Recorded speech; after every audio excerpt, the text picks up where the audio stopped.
Conselheiros Nestor Batista, Artagão de Matos Leão, Fábio Camargo, Ivens Linhares, e os auditores Sérgio Fonseca, Tiago Cordeiro e Cláudio Canha, bem como o procurador junto a esta Corte, Eliseu de Moraes Correia, declaro aberta a sessão ordinária de número 37 deste Pleno.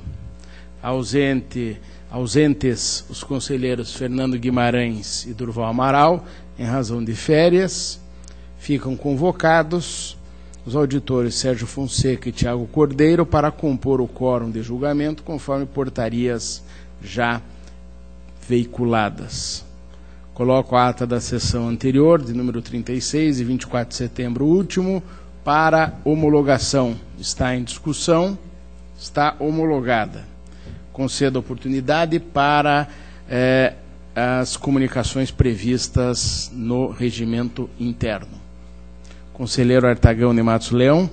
Senhor presidente, peço a inclusão em mesa dos processos 712.087.15, certidão liberatória, e 672.123.15, também certidão liberatória.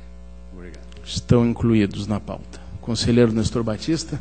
Senhor presidente, para incluir na pauta 341.690.15, pedido de rescisão, município de Imbaú. Está incluído na pauta. Conselheiro Ivens Linhares. Senhor presidente, apenas para devolver ao conselheiro Nestor Batista o recurso de revista 562.073.14 do município de Bituruna, e ao conselheiro Durval Amaral o recurso de revista 121.23.13 do Conselho Comunitário Hospitalar Dr. Ubirajara, Condessa de Itamaracá. Muito obrigado. Estão devolvidos. Conselheiro substituto Cláudio Canha. Senhor presidente, para devolver ao conselheiro Ivens Linhares o protocolo 1069.082.14. Estão devolvidos. Eu faço a inclusão na pauta dos seguintes processos, são 4. 670813, 560490, ambos de 2015, e 1129.689/14 e 102564/15. E passo a relatá-los. Perdão, apenas para anunciar uma... Conselheiro Sérgio Fonseca.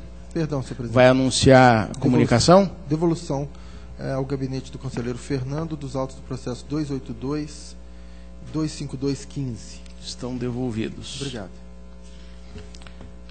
Passo a relatar, então, o primeiro deles.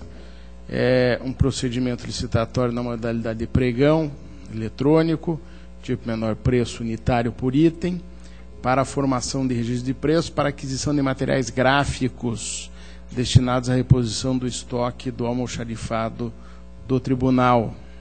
Após a etapa de lances, foram convocadas 3 empresas para cada item. Total são 7 itens para apresentação das propostas e documentos de habilitação, sendo posteriormente adjudicado o objeto às classificadas em primeiro lugar. Valor total da licitação, R$ 9.571,50.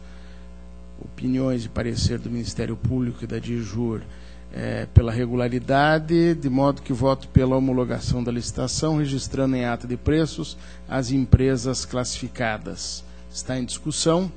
Está aprovado. O outro processo que fiz a inclusão na pauta é o protocolo 670813/15, procedimento instaurado para a celebração de aditivo de contrato firmado com a Empresa Brasileira de Correios e Telégrafos, cujo objeto é a prestação de serviços de remessa de documentos e correspondências desta Corte. Diretoria de Finanças informou que não haverá dispêndio de recursos. DIJUR e MP manifestaram-se pela regularidade e assim ao voto pela formalização do aditivo. Está em discussão? Está aprovado. O terceiro protocolo é o 1129.689/14. É um requerimento encaminhado por IGServe Limpeza e Conservação, S.A., pleiteando o reequilíbrio econômico-financeiro do contrato número 16, que é de 2010, mediante a celebração do 11º termo aditivo, devido ao reajuste no valor da tarifa do Vale Transporte. Nos termos da peça inicial, o Decreto Municipal 1161 de 2014 majorou a tarifa do transporte coletivo de passageiros de Curitiba de R$ 2,70 para R$ 2,85. Assim, a requerente postula o reajuste contratual no importe de 0,15%, que representa a elevação do valor mensal máximo de R$ 432.441 para R$ 433.080. A Diretoria de Manutenção e Apoio Administrativo aduziu que não encontra óbice no requerimento, haja vista o aumento de custo gerado pela nova tarifa de Vale Transporte. Ressaltou, contudo, que o reajuste deve estar condicionado à demonstração analítica da variação dos componentes do custo do contrato. Autorizada a tramitação do expediente, a Diretoria de Licitações e Contratos discorreu sobre os sucessivos aditamentos ao contrato em tela e destacou que, em consequência da alteração do valor máximo ajustado, a empresa deverá complementar a garantia apresentada de acordo com a cláusula 4ª do contrato. Apontou ainda o pedido de substituição do fiscal e do fiscal substituto. Finanças atestou a disponibilidade orçamentária e financeira. Diretoria Jurídica, em parecer, comparou os percentuais apresentados pela contratada na licitação com os novos valores decorrentes da majoração do Vale Transporte, indicando possível divergência. Em decorrência disso, determinei a remessa dos autos à DLC, a qual, por sua vez, diligenciou junto à empresa para que prestasse esclarecimentos acerca do apontado. Em manifestação, a empresa asseverou que, diante do exposto no acórdão 76913 deste pleno, é possível verificar que a empresa, em referido momento, apenas seguiu as instruções e determinações do órgão, no sentido de desmembrar e incluir novas funções ao contrato. Assim, reiterou o pedido inicial. Na sequência, a DLC informou que as planilhas constantes da exordial retratam a fórmula adotada no 6º termo aditivo, formalizado pela decisão colegiada referida, que inseriu algumas funções e alterou a contratação originária no que se refere, no que tange aos percentuais aplicados a título de taxa de administração e lucro em relação àquelas funções criadas. Retornando os autos a disjuro, a unidade reiterou o parecer anterior, concluindo pela existência de incorreções nos cálculos da planilha apresentada, quanto aos percentuais de taxa de administração e taxa de lucro em relação a determinadas funções. A Controladoria Interna, por sua vez, aduziu que houve aumento do percentual referente aos encargos sociais e de valores dos itens da planilha de insumos para alguns níveis de funções. No mérito, reconheceu o direito à revisão dos preços em decorrência do aumento do valor do Vale Transporte. O Ministério Público manifestou-se pela impossibilidade jurídica de formalização do aditivo proposto ante a carência de aprovação dos termos da minuta ofertada pelo órgão de assessoria da administração e, repisando os apontamentos das unidades, recomendou a adoção de medidas administrativas necessárias à recomposição dos valores indevidamente pagos à contratada. Em última manifestação, em conformidade com o artigo 38, parágrafo único da Lei de Licitações, a DIJUR concluiu pela aprovação da minuta do 11º termo aditivo, recomendando a realização de posterior levantamento e compensação dos valores eventualmente pagos a maior durante a execução contratual. Ainda ressaltou a necessidade de juntar as certidões atualizadas à contratada até a data da celebração do aditivo, a fim de comprovar sua regularidade fiscal e trabalhista. Em novos esclarecimentos, a contratada reiterou em síntese que os valores praticados foram aprovados no plenário da Corte e decorreram de aspectos legais da esfera trabalhista e previdenciária. Este é o relatório. Meu voto, antes de adentrar ao mérito, cumpre analisar os apontamentos efetuados pelas unidades e pelo Ministério Público acerca de possíveis inconsistências na planilha de custos. Em primeiro lugar, destaca-se que, por meio do 6º aditivo, houve alteração do objeto contratual correspondente ao aumento do número de colaboradores e a criação de níveis em funções específicas, com observância dos limites fixados nos artigos 112, parágrafo 1º, inciso 2 da Lei Estadual 15.608 de 2007 e 65, parágrafo 1º da Lei Federal 8.666, conforme destacado pela diretoria jurídica, quando da apreciação do aditamento. Neste caso, para os serviços acrescidos, níveis de funções, não havia preços originalmente constantes da avença, e os preços foram definidos apenas para as funções inicialmente contratadas, restando necessária sua fixação no termo aditivo, como ocorreu, conforme artigo 112 da Lei 15.608 e o 65, parágrafo 3º da Lei de Licitações. Os novos preços, insumos, taxa de administração e taxa de lucro foram objeto de processo específico, o 15.7759/13, sendo proferido o Acórdão 769/2013 do Pleno. Assim, não há vinculação da execução contratual aos valores da proposta para os níveis adicionados, em relação à planilha de insumos e aos percentuais de taxa de administração e taxa de lucro, porquanto inexistentes no ajuste inicial. Frise-se que referidos os itens da planilha de custos são diversos da proposta apenas para as funções acrescidas, segundo demonstrado pela diretoria jurídica, controladoria interna e órgão ministerial. Há, inclusive, jurisprudência do Tribunal de Contas da União, onde é farta a jurisprudência quanto à obrigatória observância dos preços já firmados no contrato, caso os serviços acrescidos tenham insumos originalmente constantes da avença. Se inexistentes no desenho inicial, os itens aditados devem ter preço consentâneo com o praticado no mercado. Ainda, os valores propostos decorreram de acordo coletivo de trabalho firmado entre o Sindicato dos Empregados em Empresas de Aceio e Conservação de Curitiba e a empresa IGServe, instrumento normativo da categoria conforme estabelece a Constituição, pelo que se conclui estarem compatíveis com os preços de mercado à época. Por outro lado, indevida a majoração dos encargos sociais para as funções contratadas, de 77,60% para 78,79%, que seria decorrente das alterações trazidas pela Lei Federal 12.506 de 2011, uma vez que vedada pelo Acórdão número 769 de 2013 do Tribunal Pleno desta Corte, que autorizou a formalização do 6º termo aditivo ao contrato número 16 de 2010.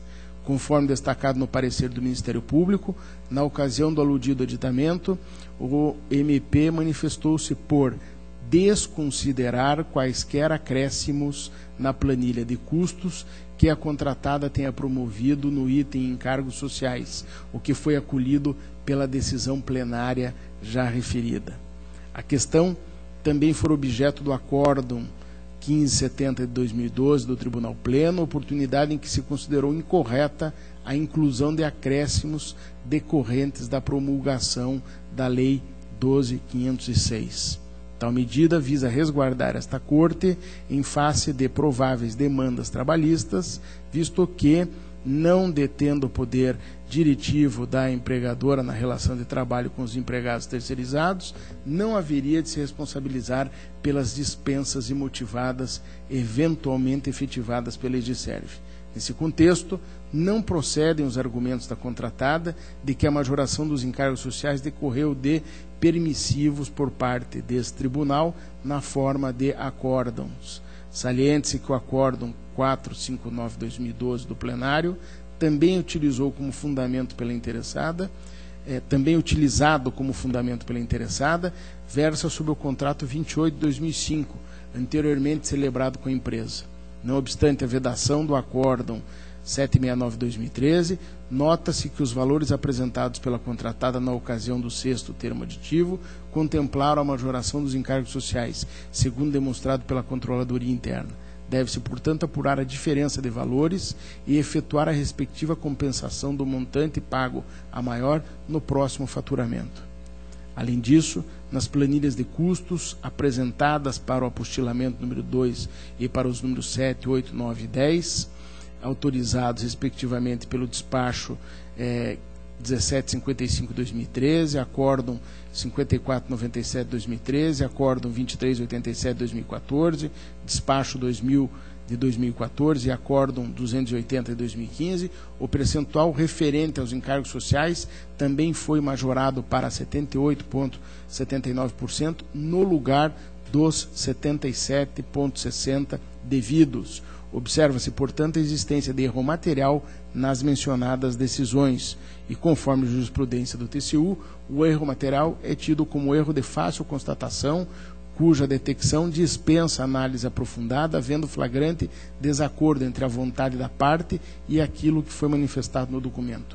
Assim, com fundamento no artigo 471, parágrafo único do regimento, propõe que, por meio da presente decisão, sejam retificados os termos da decisão que autorizaram o apostilamento número 2, 7, 8, 9 e 10, para que observem o acórdão 769/2013 desta Corte, quanto ao item encargos sociais da planilha de custos, fixado no percentual de 77,60% para todas as funções contratadas. Da mesma forma, devem ser apuradas as diferenças de valores referentes a tais atos e efetuada a compensação do montante pago a maior no próximo faturamento. As diferenças referidas serão levantadas pela Controladoria Interna com adequação das planilhas de custos a partir do 6º termo aditivo, incluindo o apostilamento número 2 e o 13º aditivo, a fim de que os encargos sociais sejam calculados no percentual de 77,60% para todas as funções. Após, deverá a unidade verificar as funções efetivamente utilizadas por esta Corte durante a execução contratual e os pagamentos efetuados, com vista a apurar o montante pago a maior para fins de compensação, bem como ajustar as tabelas de funções constantes dos aditivos e os seus valores. Passo a análise do mérito. A repactuação pleiteada tem previsão na cláusula 11ª do ajuste e se fundamenta no artigo 112 da Lei Estadual 15.608. No caso, restou demonstrado que, mediante o decreto municipal, a tarifa do Vale Transporte foi majorada, alterando, portanto, o componente constante do montante B da planilha de custos. Ainda, a minuta contratual foi aprovada pela diretoria jurídica nos termos do artigo 38, uma vez que em conformidade com a legislação que rege a matéria.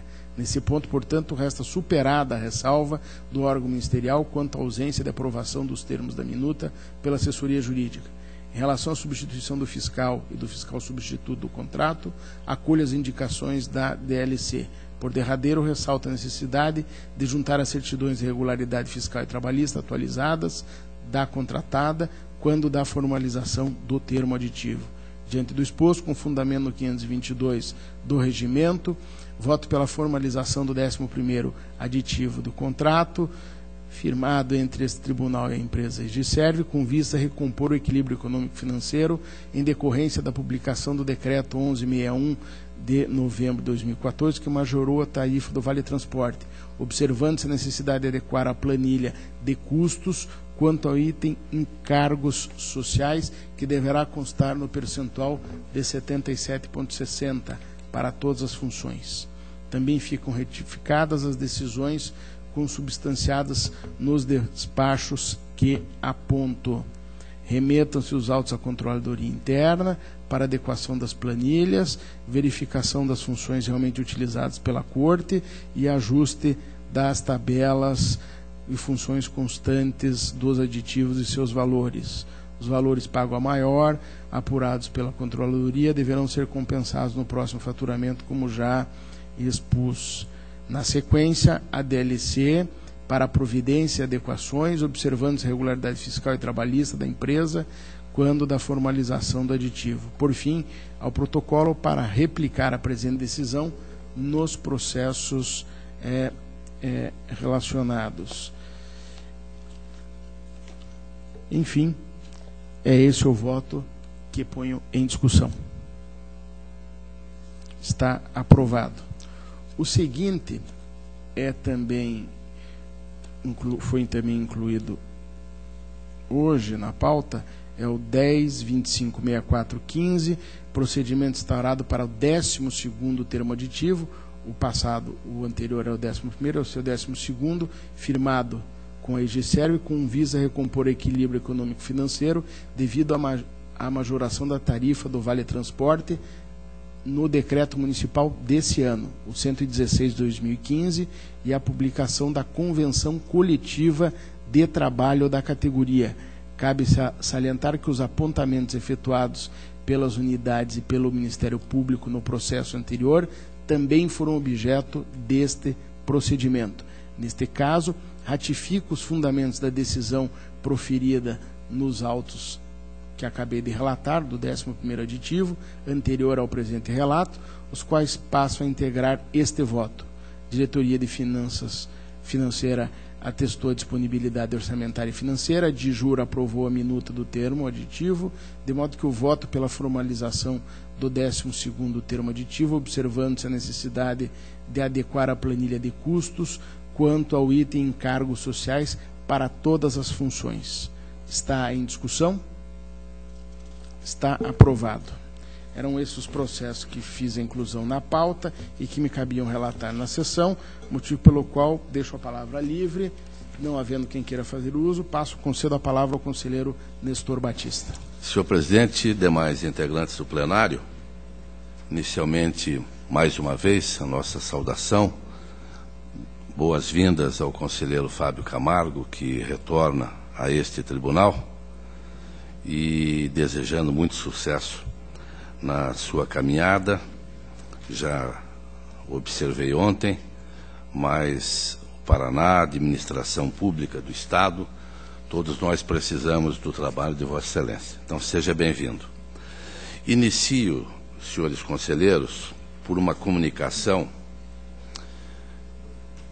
Trata-se de protocolo 724-689-15, origem na 7ª Inspetoria de Controle Externo, comunicação sobre medida liminar deferida no protocolo que acabei de mencionar. O mencionado processo foi instaurado em razão de comunicação de irregularidade decorrente dos trabalhos da 7ª Inspetoria de Controle Externo, que constatou aparente fraude na liberação de pagamentos pela Secretaria de Estado da Educação em contrato com a empresa Machado Valente Engenharia Limitada, cujo objeto consiste na construção do Centro Estadual de Educação Profissional de Campo Largo. Segundo a informação da 7ª Inspetoria, foram efetuados pagamentos com base em medições não condizentes com a verdade, o que redundou em dispêndios a maior no total de R$ 2.854.270,98. Diante da gravidade dos fatos apurados, a equipe deste tribunal recomendou uma série de medidas, dentre elas a sustação de forma liminar dos atos praticados pela administração pública. Não são novidades, infelizmente, no âmbito deste Estado, as consequências decorrentes do abandono de obras públicas, as quais se tornam irrecuperáveis com a demora de sua retomada, motivo pelo qual deve haver muita cautela na adoção de medida tão extrema, considerando a competência constitucional deste tribunal. Por outro lado, não vislumbro óbice ao deferimento de medida cautelar visando a suspensão de qualquer pagamento referente ao contrato em debate, enquanto não se demonstrar o saneamento da irregularidade constatada. Motivo pelo qual determinei, por meio de despacho 26/1815, a suspensão dos pagamentos decorrentes do contrato 283/2014, tendo em vista a densa verossimilhança entre as ações praticadas pelos autores e os pagamentos indevidos realizados em favor da empreiteira já nominada. Quero crer que a 7ª Inspetoria, de superintendência do Dr. Ivens Scherper Linhares, e me somei a todos os apontamentos realizados pela brilhante equipe. Esta é a comunicação, senhor presidente, e demais integrantes do plenário. Pedido de rescisão 341.690.15, município de Imbaú. Pedido de rescisão, artigo 77.2 da Lei Orgânica, combinando com o 4942 do Regimento Interno, com pedido de liminar, em face do acórdão 47.41.15 do Pleno. Essa decisão negou registro às admissões decorrentes do concurso público instaurado mediante edital 6/2005 do município de Imbaú. O pedido foi baseado no artigo 77.2 da Lei Orgânica e justificado pela juntada posterior de documentação sobre as admissões. A Diretoria de Atos de Pessoal opinou pelo deferimento da liminar. Ministério Público, como sempre, pelo indeferimento do pedido inicial, entendendo que não há possibilidade legal de conceder liminar em pedido de rescisão. Eu observo que a petição baseia o pedido liminar em razão da existência de prova inequívoca do direito alegado e o fundado receio de dano irreparável ou de difícil reparação. Faço ainda a argumentação, terminando acompanhando a ADICAP pelo deferimento da liminar. Está em discussão. Está aprovado. O protocolo 663.872.14, ato de inativação, já apreciado pelo acórdão 24.25.15 deste tribunal, em sede de recurso de revista, que determinou o retorno do expediente à fase instrutória e a retificação do cálculo dos proventos pela Foz Previdência do município de Foz do Iguaçu, a fim de que haja incidência do limitador da última remuneração, artigo 40, parágrafo 2º da Constituição, somente depois de aplicada a proporcionalidade à média das 80% maiores contribuições. No curso do trâmite recursal, a entidade previdenciária juntou novos demonstrativos de cálculo dos proventos e cópia das portarias de números, que retificou a portaria e a respectiva publicação em atendimento à proposta apresentada pelo Ministério Público de Contas. Diretoria de Pessoal recomenda a legalidade e registro da aposentadoria.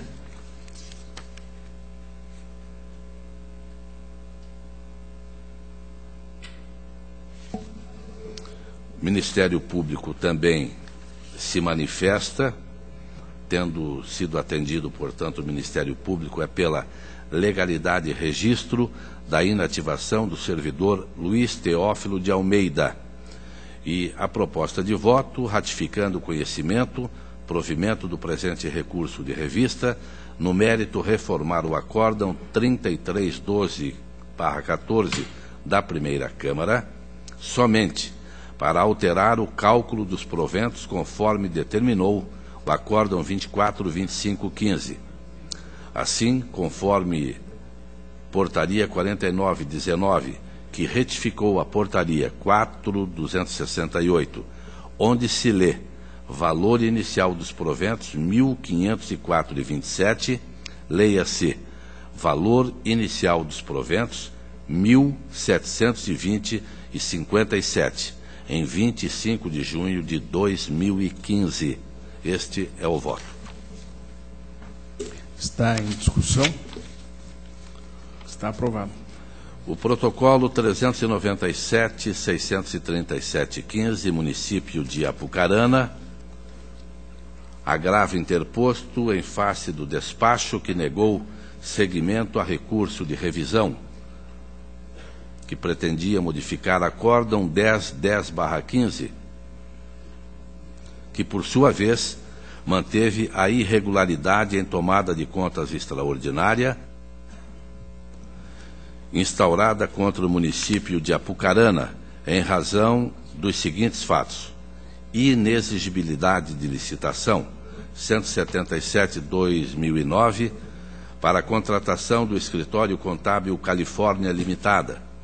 e dispensa de licitação 1/2009 para a contratação da empresa de publicidade Pixel, visando a divulgação do aniversário da cidade e campanha com IPTU.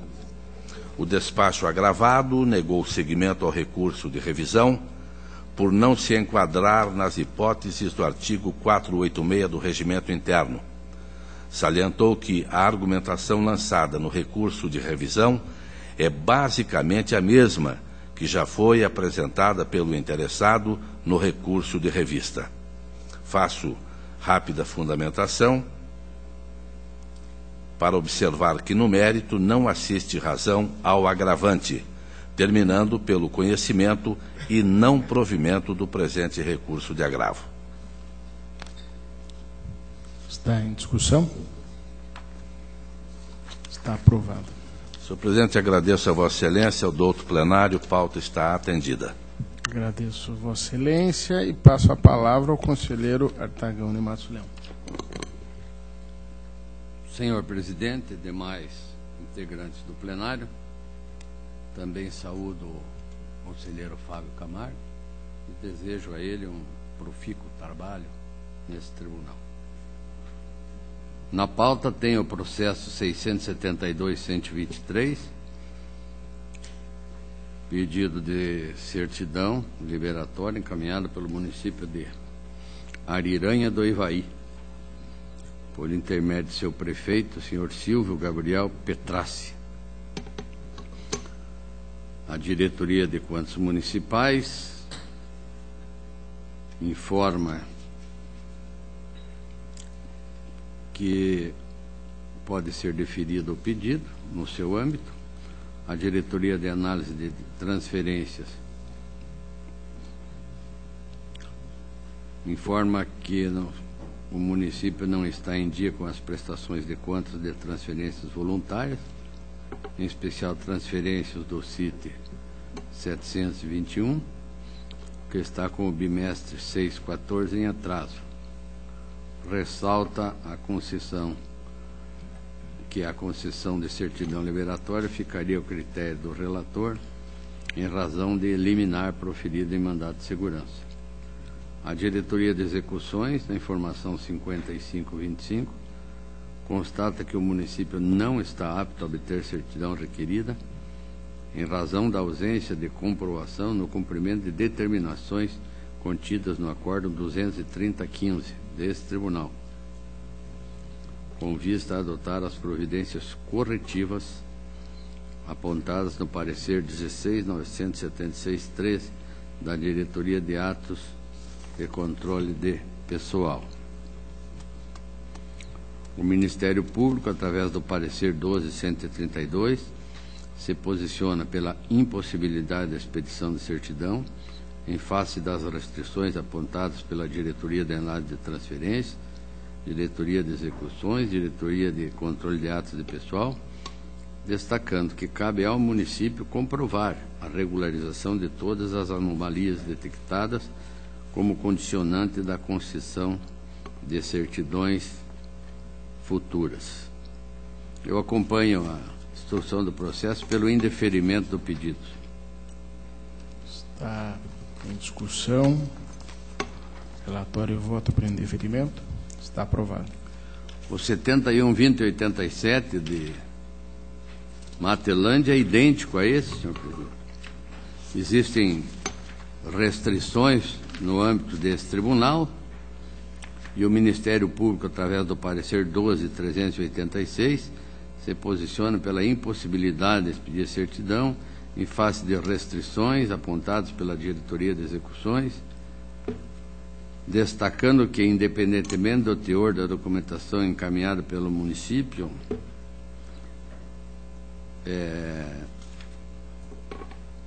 e isso foi feito posteriormente ao prazo determinado por esta Corte. Eu acompanho o Ministério Público pelo indeferimento do pedido. Está em discussão. Voto por indeferimento do pedido. Está aprovado. 85, 95, 99, 14 é um recurso de revista do município de Guaratuba,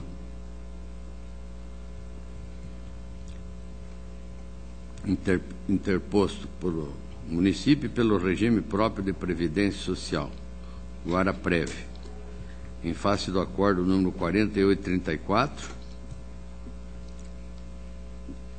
da primeira Câmara. A decisão negou o registro à aposentadoria do senhor Érico José Brock, face à incorreta indicação de fundamento legal, bem como de cálculo impróprio dos proventos. Naquela oportunidade, a Corte entendeu que a aposentadoria em questão, por se tratar de professor, o interessado fazia jus à aposentadoria especial, prevista no parágrafo 5º do artigo 40 da Constituição Federal. Porém, havendo averbado tempo de contribuição anterior ao início do seu trabalho no magistério e que nenhuma relação guardava com tal atividade, entendeu que o interessado não havia preenchido os requisitos para se inativar com a regra indicada pela municipalidade, além de que tal regra contida não se coaduna com o cálculo dos proventos apresentados. Em sua manifestação, o recorrente preliminarmente alegou a nulidade do julgamento, tendo em vista a não concessão de prazo ao Guaraprev, que não teria sido intimado para apresentar sua manifestação no procedimento. Alternativamente, quanto ao mérito, caso não acatada a tese da nulidade, requereu o recebimento de novos documentos, juntados às peças 42 e 43, alegando tratar-se de cálculo e ato aposentatório corrigido, conforme determinado pelo acórdão recorrido, considerando o tempo de contribuição anterior à entrada nos quadros do município. Remetidos os autos da Diretoria de Controle de Atos de Pessoal, por meio do parecer 2098, esta se manifestou refutando a tese de nulidade do procedimento. Quanto ao mérito, considerou que os documentos acostados aos autos solucionaram o antes apontado no processo de inativação. Conclui, assim, pelo conhecimento e provimento do presente recurso com o registro da aposentadoria do servidor. O Ministério Público, parecer 38.55.15, corroborou o entendimento explanado pela DICAP, manifestando-se também pelo provimento do recurso de revista com o registro da aposentadoria. E desta forma se manifesta o relator, senhor presidente, acompanhando a instrução, conhecimento do presente recurso, no mérito dar-lhe provimento, considerando legal e penando pelo registro da aposentadoria. Está em discussão. Está aprovado. Por último, senhor presidente, eu tenho o 39.14.34, é um recurso de revista, proposto por Alexandre Fontana Beltrão, ex-secretário especial para assuntos estratégicos, em face do acórdão 1524-15, que decidiu pela irregularidade das contas de transferência voluntária celebrada entre a Agência de Fomento do Paraná e a Secretaria Especial para Assuntos Estratégicos, referente ao exercício financeiro de 2002, tendo por objeto a realização de exibição integrante do projeto, aspas, exposições e eventos de abertura do novo museu, fecha, em razão da ausência do termo de cumprimento dos objetivos emitido pela Agência de Fomento do Estado do Paraná e de processo de inexigibilidade de licitação realizado indevidamente. Determinou a decisão recorrida o ressarcimento a ser efetuado pelo senhor Alexandre Fontana Beltrão aos cofres do Estado do montante de 293.000 corrigidos relativamente à transferência de recursos em relação à qual não foi apresentado o devido termo de cumprimento dos objetivos. No pedido, o recorrente pugna pela reforma parcial do acordo, para fins de excluir-se a imputação de débito aplicada no item 2, tendo em vista que, embora não tenha obtido o termo de cumprimento de objetivos da Agência de Fomento, é incontroverso que o objeto do convênio foi cumprido. Afirma ter apresentado robusta documentação comprobatória da efetiva realização da exposição patrocinada pela Agência de Fomento do Paraná, denominada, aspas, Uma História do Sentar, fecha aspas, apresentada por ocasião da inauguração do Museu Oscar Niemeyer, o qual emitiu o folder da exibição e atestado de registro da exposição. Assevera que a ausência do termo de cumprimento de objetivos decorreu da má vontade e revanchismo político partidário, apesar do documento ter sido solicitado por 2 oportunidades, quais sejam julho de 2006 e outubro de 2008, comprovantes as páginas 18 e 20 da peça 107, sendo desarrazoado supor que a exposição não tenha sido realizada, eis que integrava um painel com 4 mostras, das quais 3 tiveram a execução reconhecida pelo Tribunal de Contas. Por fim, considerando que o Museu Oscar Niemeyer emitiu certidão positiva de execução do evento, afirma que a imputação de débito implica em enriquecimento sem causa do Estado do Paraná, requerendo o provimento do recurso para fins de reformar-se parcialmente o acordo, excluindo-se a determinação de devolução. A Diretoria de Análise de Transferências, em parecer 6915, sustenta que a ausência de termo de cumprimento dos objetivos não constitui mera irregularidade formal, eis que se trata de elemento essencial para que esta Corte de Contas possa aferir o efetivo atingimento do propósito avançado no convênio firmado entre as partes, e que, na sua ausência, a devolução dos recursos repassados é medida que se impõe, a fim de que sejam reparados os danos causados ao erário.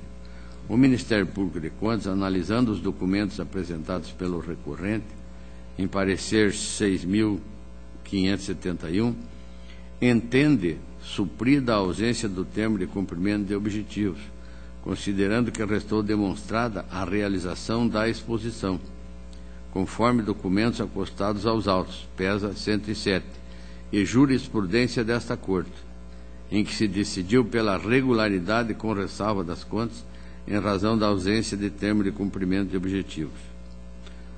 Por fim, opina pelo conhecimento do presente recurso de revista e no mérito pelo provimento e consequente pelo julgamento de regularidade com ressalva das contas. Da análise do feito a que se acompanhar parcialmente o posicionamento do Ministério Público, eis que não se mostra pertinente a determinação de devolução dos valores repassados, consoante se fundamenta a seguir. Observando-se os documentos constantes dos autos, em especial o folder da exibição e o atestado de registro de exposição emitido pelo museu, é possível concluir que o valor repassado pela Agência de Fomento tenha sido aplicado no objeto do convênio, qual seja a realização da exposição Uma História do Sentar, mostra integrante do projeto Exposições e Evento de Abertura do Novo Museu. Em consulta ao sítio eletrônico do Museu Oscar Niemeyer, tem-se que o evento foi realizado por ocasião de sua inauguração e teve duração de 23 de novembro de 2002 a 9 de março de 2003, trazendo cerca de 150 peças e tendo por escopo tratar um panorama do design da cadeira e suas variações no Brasil. Há que se ressaltar que em decisões anteriores, essa Corte de Contas já ressalvou a ausência de termo de cumprimento de objetivos, considerando-se que os valores recebidos tenham sido aplicados conforme plano de aplicação. Contudo, muito embora o Ministério Público tenha pugnado pela aprovação com ressalvas desta prestação, não levou em consideração o fato de que o recorrente, em seu petitório, solicitou tão somente a reforma do item 2 do acordo, restando ausente dos fundamentos para afastar a irregularidade relativa ao processo de inexigibilidade de licitação realizado indevidamente. Ante o exposto, considerando-se que houve a demonstração da realização do objeto de convênio, Acompanho parcialmente a manifestação do Ministério Público. Voto pelo conhecimento do recurso, quanto ao mérito pelo seu provimento, para fins de afastar-se o item 2 do Acórdão 1524 pleno, mantendo-se a irregularidade da prestação de contas de responsabilidade do senhor Alexandre Beltrão, em razão de processo de inexigibilidade de licitação realizada indevidamente. Relatório e voto. Está em discussão. Senhor presidente, Nestor Batista. se excelência permite, serei breve.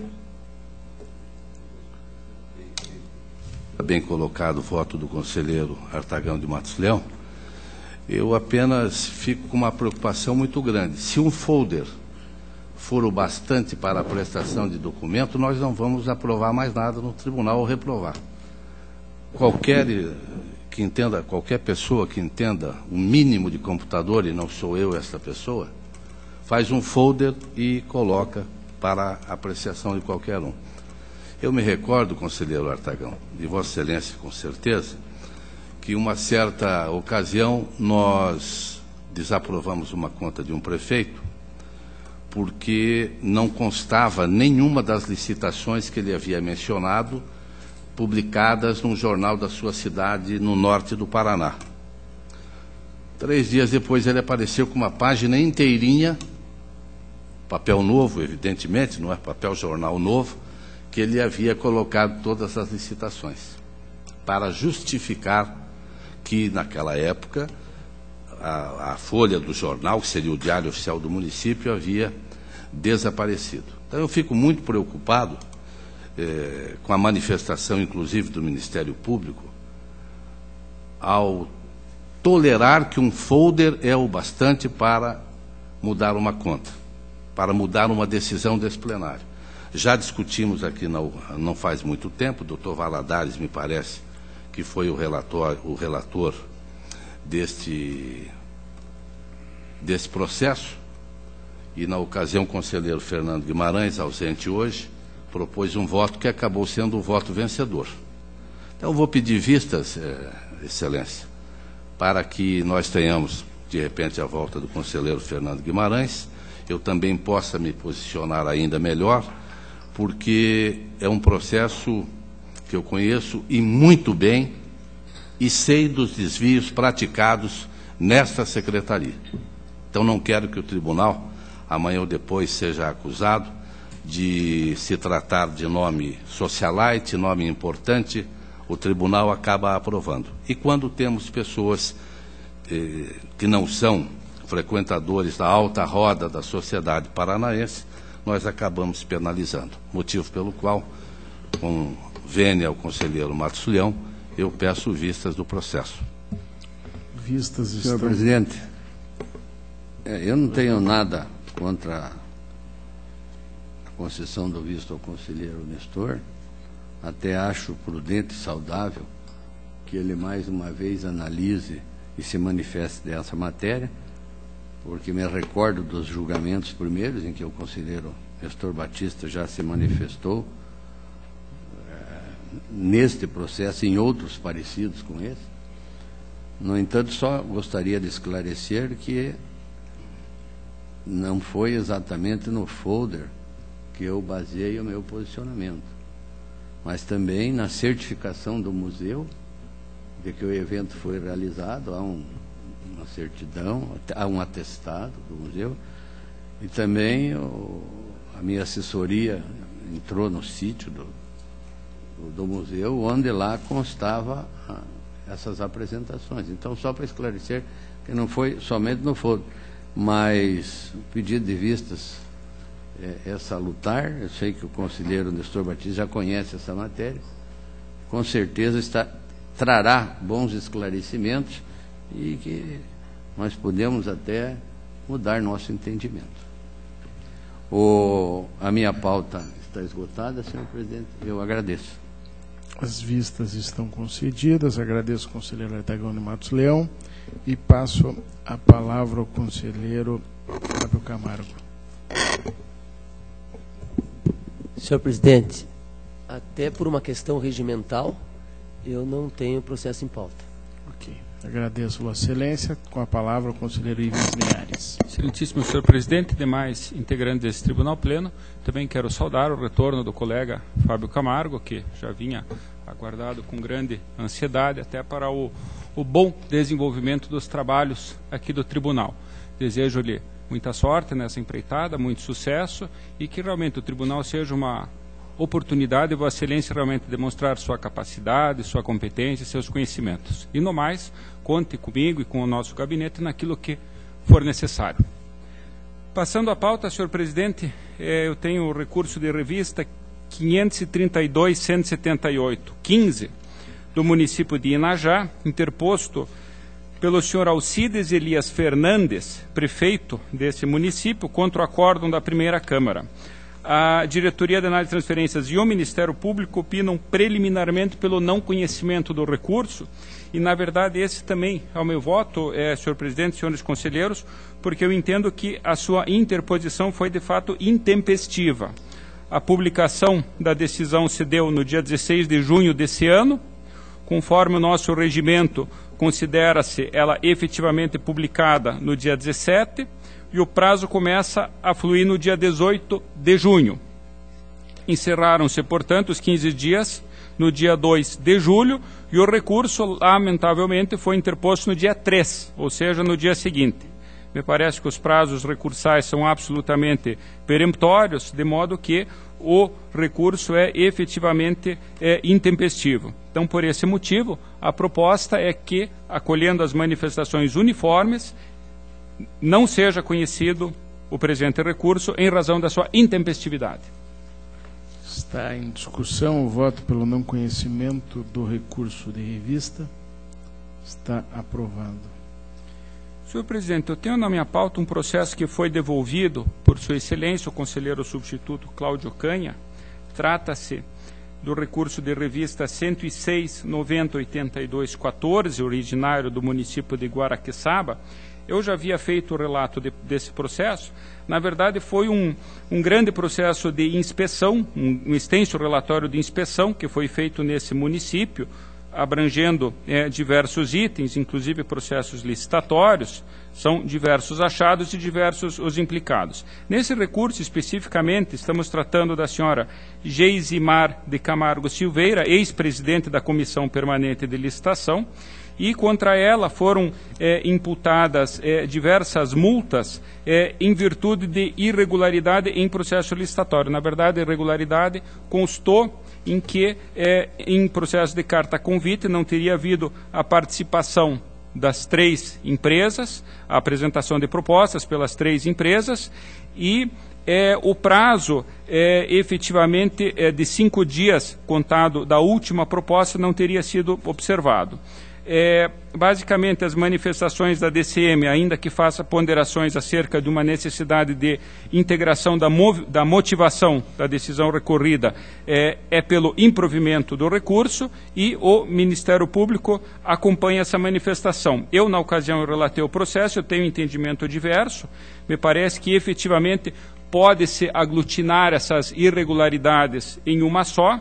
Na verdade, a recorrente apresenta justificativas com relação às dificuldades no município de Guaraqueçaba, dificuldades de acesso, notadamente, então, com isso ela justificativa a ausência da presença, da participação efetiva das empresas licitantes. Eu entendo que isso, evidente, é uma atenuante, não exclui a infração à lei.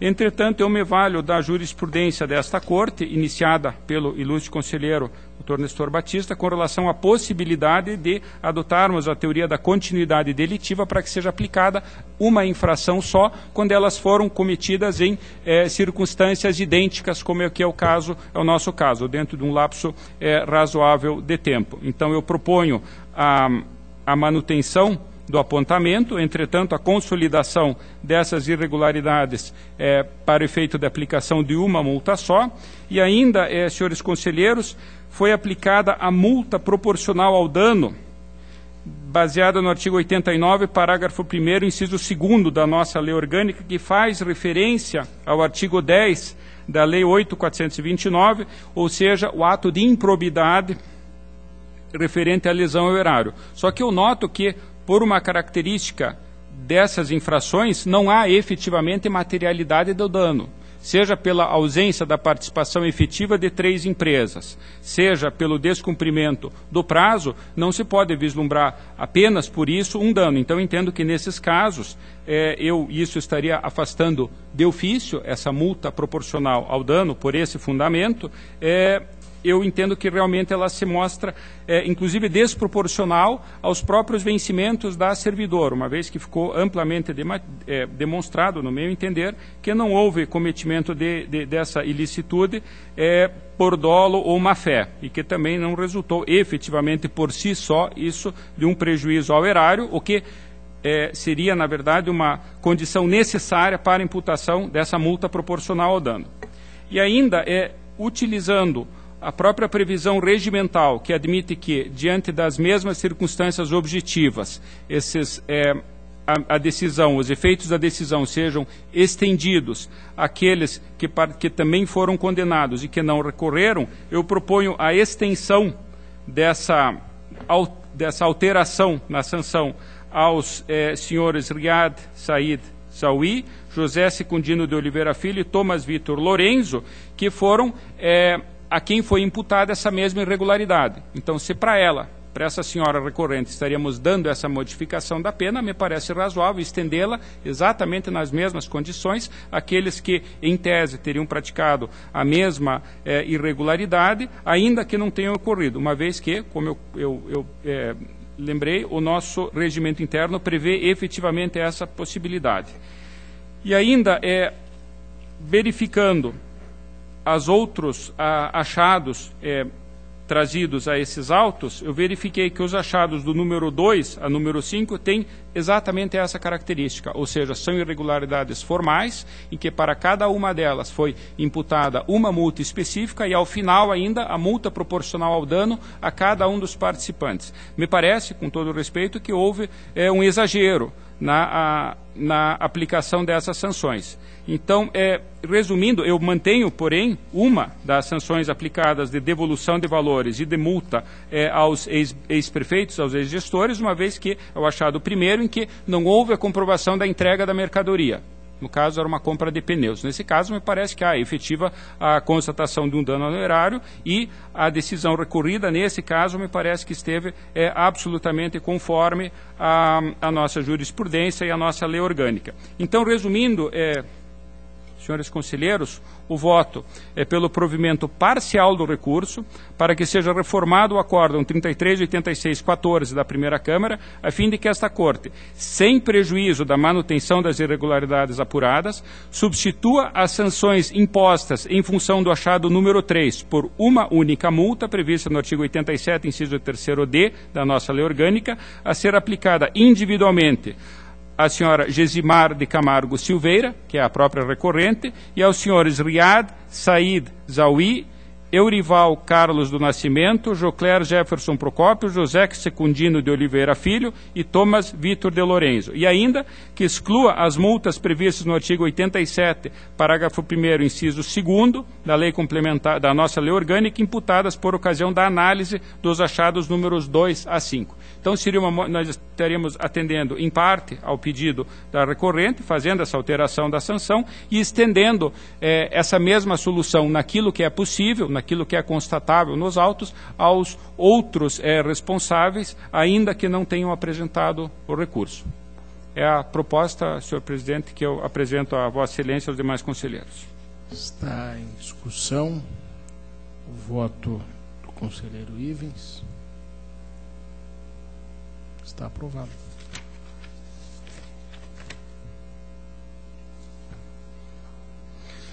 Tenho a seguir, senhor presidente, um pedido de rescisão 431.657.15, interposto pela senhora Ivelise Freitas de Souza Arcoverde, ex-secretária da Educação. Na verdade, ela se insurge contra uma decisão que julgou irregular contas de transferência voluntária, repassada pela Fundepar ao município de Pato Branco, no valor originário de aproximadamente R$ 79 mil, exercícios de 1998/2000, em razão da inexecução do seu objeto referente à construção da obra denominada Usina do Conhecimento. a mesma decisão condenou a requerente ao recolhimento do valor de aproximadamente R$ 58.000, correspondente à diferença entre o valor repassado e a devolução já efetuada para ajuste de compatibilização físico-financeira de aproximadamente R$ 20.000, acrescido de multa proporcional ao dano fixada em 10%. Foi deferido, mesmo contra a manifestação da ADAT e do Ministério Público, foi deferido o efeito suspensivo à decisão rescindenda, requerida pela ex-secretária. Na sequência, em nova instrução, a ADAT e o Ministério Público reiteraram suas manifestações anteriores, que são pela improcedência do pedido. Eu, senhor presidente e demais conselheiros, eu vou manter a minha proposta originária, que foi de entender não caracterizada a irregularidade das contas. Na verdade, apenas para relembrar, é um convênio celebrado no exercício de 1998, que visava a construção de uma obra denominada Usina do Conhecimento. Ela foi paralisada no ano de 2000. E desde o ano de 2004, havia um pedido do município de que fosse rescindido esse contrato. Lembrando que foi executado apenas 24% da obra e que houve ainda devolução por parte do município ao Estado do valor aproximado de R$ 20.000, que seria exatamente o resultado da compatibilidade físico-financeira da obra, ou seja, aquilo que foi efetivamente executado, deduzido da parcela que foi devolvida a maior, que foi transferida a maior. Eu entendo, senhores conselheiros, que a defesa da ex-secretária, ela se baseia no fato de que, efetivamente, a época da rescisão do convênio, em dezembro de 2008, ou seja, 10 anos após a sua celebração e 8 anos após a paralisação das obras, teve por finalidade justamente tentar recuperar aquela obra inacabada. Havia a indicação do prefeito municipal e do presidente da Câmara de Vereadores de que a melhor destinação seria para um centro cultural, e foi o que foi feito. Inclusive, para possibilitar esse novo projeto, foram feitas 2 novas doações de terrenos para o município, que procurou levar a efeito essas obras. A ADAT sustenta que as únicas alternativas da gestora à época seria ou a continuidade da própria obra ou a devolução dos valores. A continuidade da própria obra eu afasto, porque foi atestado que a obra tornou-se inviável para a finalidade proposta, em virtude até do abandono pelo qual ela passou, e teria efetivamente que sofrer uma transformação.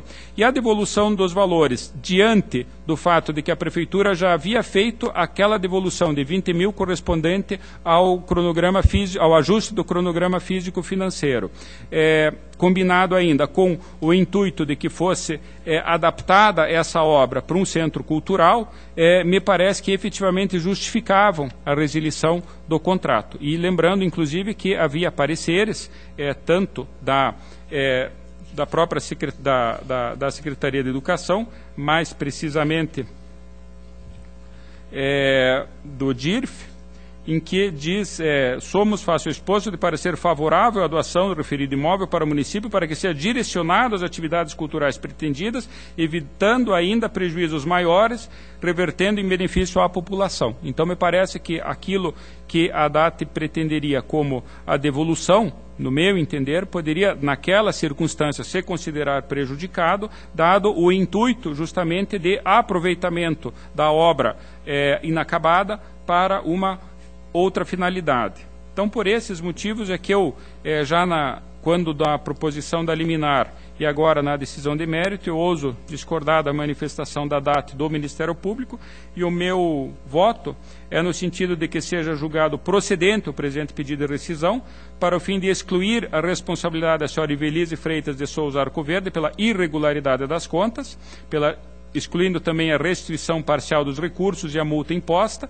constante do acórdão número 215/14 da segunda Câmara e 1022/15 do Tribunal Pleno. Então, seria mantida a irregularidade das contas apenas contra o prefeito, que foi o responsável por essa paralisação, que é o senhor Roberto Salvador Viganá. Então, esse, resumidamente, senhor presidente, é o voto. Está em discussão o voto no pedido de rescisão. Está aprovado. Dando continuidade, senhor presidente, eu tenho uma consulta. Processo 114.52.0014, uma consulta do município de Mercedes, formulada pela prefeita, a senhora Cleci Maria Rombo Loff, nos seguintes termos. Letra A. Nas licitações do tipo menor preço, é possível a utilização de critério de julgamento consubstanciado no maior desconto linear ofertado. B. Caso positiva a resposta ao quesito anterior, sobre o que deve incidir o maior desconto, se sobre o orçamento previamente elaborado pela administração ou sobre lista de preços disponíveis no mercado. E letra C, ainda, no caso de positiva resposta ao quesito A, pode o critério de maior desconto ser empregado em licitações relativas a compras, serviços e obras indistintamente? O pedido veio acompanhado de parecer da Procuradoria do Município. Diretoria de Jurisprudência e Biblioteca atestou não haver precedente nesta Corte sobre essa matéria, e a Diretoria de Contas Municipais e o Ministério Público, diga-se de passagem, muito bem elaboradas manifestações, abordaram todas as questões suscitadas de forma uniforme e, na verdade, eu também sigo essa linha. Na verdade, é uma matéria que ainda não foi tratada por esta Corte, me parece, a questão da possibilidade de concessão de desconto linear como critério de julgamento em processo licitatório. Eu faço inicialmente uma distinção, que não estamos falando de um novo tipo de licitação, mas sim apenas de um critério de julgamento, que na verdade resume-se na busca do menor preço, apenas a adoção desse critério de desconto linear em todos os produtos que venham a ser licitados. Então não há óbice efetivamente na lei de licitação quanto à adoção dessa modalidade. Eu trago ainda a jurisprudência do TCU, contido no Decreto Federal 7.892 de 2013, e ainda na própria Lei 12.462, que instituiu o regime diferenciado de contratação, que já tem menciona essa possibilidade, e um acórdão aqui do nosso próprio tribunal, acórdão 12.24.14 do Tribunal Pleno, que homologou procedimento de licitação que tinha por objeto prestação de serviços de manutenção preventiva, corretiva e periódica de veículos. Então, esta Corte já se utilizou desse procedimento. Na verdade, agora, passando para a resposta às questões, na verdade, as manifestações da DCM do Ministério Público são uniformes pela possibilidade, entretanto, eles estabelecem diversos requisitos. Um deles, por exemplo, é que as quantidades não sejam pré-determinadas, que seja um tipo de licitação, é citado um caso aqui da jurisprudência, de aquisição de medicamentos ou de aquisição de livros para bibliotecas, em que não se sabe exatamente quais objetos serão adquiridos, quais itens específicos serão adquiridos, mas sim que eles fazem parte de um conjunto de objetos que guardam uma mesma característica de mercado como referência de preços e custos, de modo que seria possível nesses casos, como critério da aferição do menor preço, não o somatório dos valores unitários, que seria impossível justamente pela indefinição da quantidade, mas pela análise de um fator de desconto, percentual de desconto, em relação a essas tabelas. Então, evidentemente que deve-se ter um redobrado cuidado com esse procedimento, a fim justamente de evitar a manipulação dos preços, que não podem ser artificialmente lançados a maior, para efeito de aplicação de um desconto, e isso a consulta, a DCM e o Ministério Público tratam de forma muito adequada, quando remetem justamente aos parâmetros de preços estabelecidos no mercado em listas próprias. Também não é o caso de aplicação, por exemplo, numa obra em que todos os quantitativos estejam definidos, uma vez que não há, então, essa indefinição de quantitativos, nem essa homogeneidade entre os elementos que permitiria a aplicação dessa modalidade de desconto. Então, senhores conselheiros, partindo para a resposta de forma objetiva, seria o seguinte, que é juridicamente cabível a utilização em processo licitatório do tipo menor preço, do critério do julgamento maior desconto linear, para ferir a proposta mais vantajosa para a administração, desde que seja imprevisível, no momento da disputa, o quantitativo a ser efetivamente adquirido pelo poder público e que o parâmetro do menor preço unitário seja econômico e operacionalmente inviável, e ainda desde que o bem licitado integre segmento do mercado que apresente margem de lucro razoavelmente homogênea para cada um dos produtos ou serviços disponibilizados, cabendo ao gestor justificar a escolha desse critério de julgamento ou ainda, na hipótese de haver também é cabível, na hipótese de haver autorização específica em lei federal, que é a outra hipótese que o Ministério Público e a DCM também trata.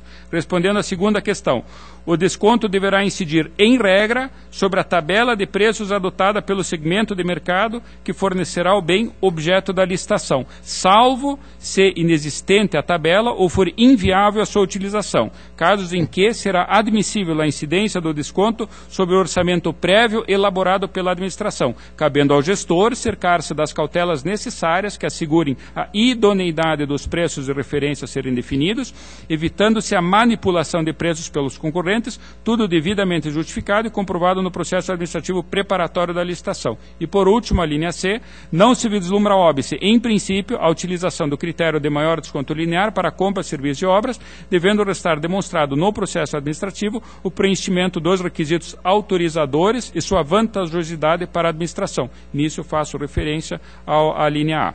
Então, basicamente, senhores conselheiros, essa seria a resposta que eu proporia a esta consulta.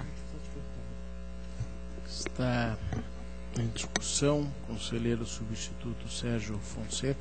Obrigado, senhor presidente. Cumprimento também o conselheiro Ivens pelo relato, e as unidades técnicas e o Ministério Público pelo trabalho realizado. Apenas um esclarecimento, uma preocupação. Quando se fala em desconto linear, me passou a ideia de que poderiam ser vários itens, por exemplo, uma tabela com livros, cadernos, etc., e que o desconto seria para todos os itens, pelo menos com essa redação. Então, só sugeriria que ficasse observado que a licitação deverá ser dividida em lotes, né, em itens, de forma que se obtenha a vantagem econômica para o ente. Por exemplo, são 5 itens.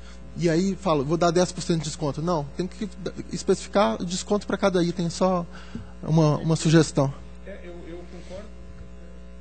Eu concordo com Vossa Excelência, até porque na parte da fundamentação eu coloquei que deve haver um certo grau de homogeneidade entre os produtos. Então, como Vossa Excelência colocou, livros e cadernos, de repente não teriam esse grau de homogeneidade. Eu me comprometo, então, a complementar a parte dispositiva com essa obrigação que Vossa Excelência muito bem ressaltou. Continua em discussão.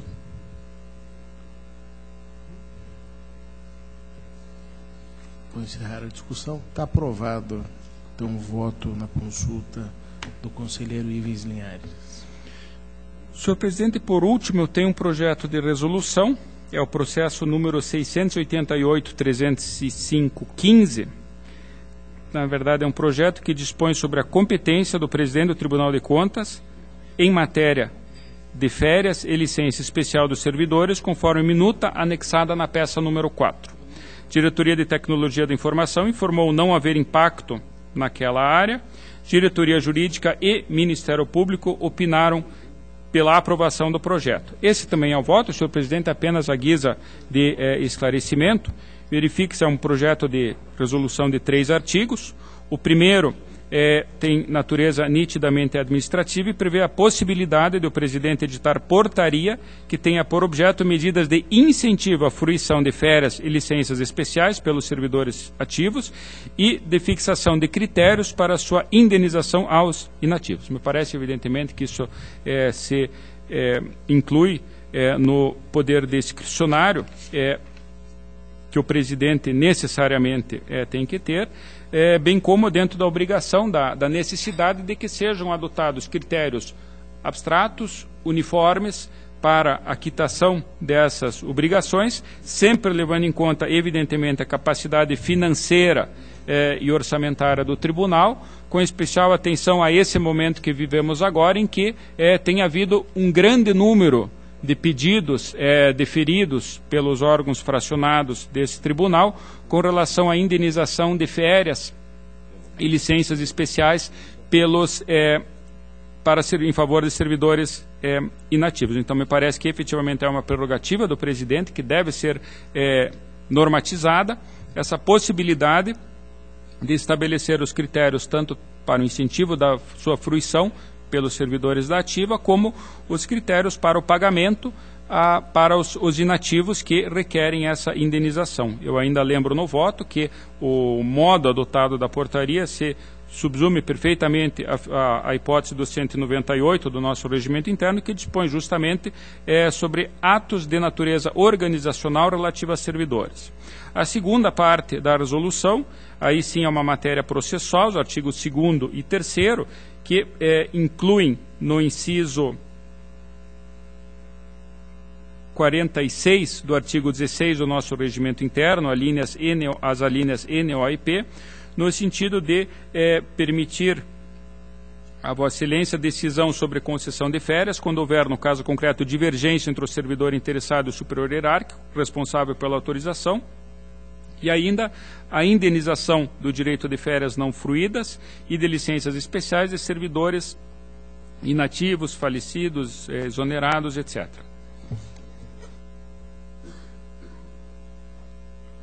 Parece que também essa segunda parte, de natureza processual, se harmoniza com o nosso regimento interno, uma vez que, ao estabelecer a competência das câmaras, o artigo 10º, inciso 12, exclui justamente aquelas matérias de competência do presidente, que estariam justamente nesse artigo 16, então não há infração alguma, e guarda também correspondência ao que dispõe o nosso artigo 146, também do regimento, que atribui essa competência originariamente, genuinamente, ao presidente do tribunal.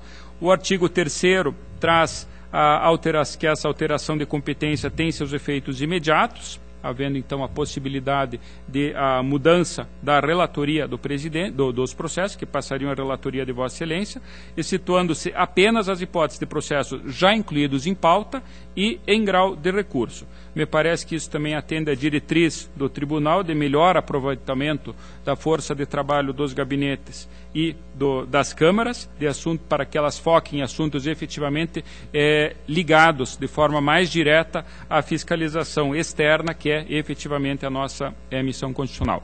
Apenas eu externo, senhor presidente, e isso eu fiz constar do voto, a preocupação de que efetivamente haja a fiel observância as regras que definem principalmente esses direitos com relação às indenizações. Eu falo notadamente da proibição de contagem de tempo ficto, estabelecido pela emenda constitucional número 20, que até foi objeto de uma diligência, que é acolhida pelo ilustre conselheiro Artagão de Matos Leão, numa sessão recente da primeira Câmara, então para que efetivamente haja a efetiva caracterização da correção do direito adquirido à fruição desse benefício, e ao prazo prescricional de 5 anos, que já é jurisprudência consolidada, que realmente pode ser um impeditivo à concessão desses benefícios. Mas, no mais, feitas essas observações, eu parabenizo Vossa Excelência pela iniciativa do projeto, pela forma lúcida com que tratou as matérias elencadas, e o voto, então, é pela sua aprovação. Está em discussão o voto no projeto de resolução. Está aprovado. Era o que constava da pauta. Eu agradeço, senhor presidente. Agradeço, Vossa Excelência. Passo a palavra ao auditor conselheiro substituto Tiago Barbosa Cordeiro. Obrigado, senhor presidente, mas tenho apenas um processo em pauta, se encontra com vistas. Agradeço. Passo a palavra ao auditor conselheiro substituto Sérgio Fonseca. Obrigado, senhor presidente, senhores conselheiros, senhor procurador, senhora secretária, senhores servidores. Também saúdo o regresso do nosso conselheiro Fábio Camargo. Peço desculpa inicialmente, senhor presidente, para anunciar uma outra devolução que deixei de fazer ao gabinete do conselheiro Durval Amaral, os autos do processo 872-09513. Passo então a pauta, senhor presidente. Tem inicialmente o processo 737-299-14, que trata de recurso de revista. Senhor presidente, por brevidade, eu gostaria de solicitar vistas nesse processo.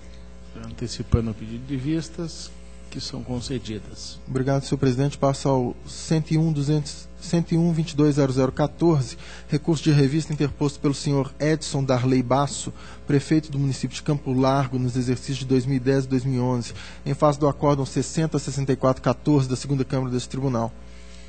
Pela decisão impugnada, as contas foram julgadas irregulares em sede de tomada de contas extraordinária,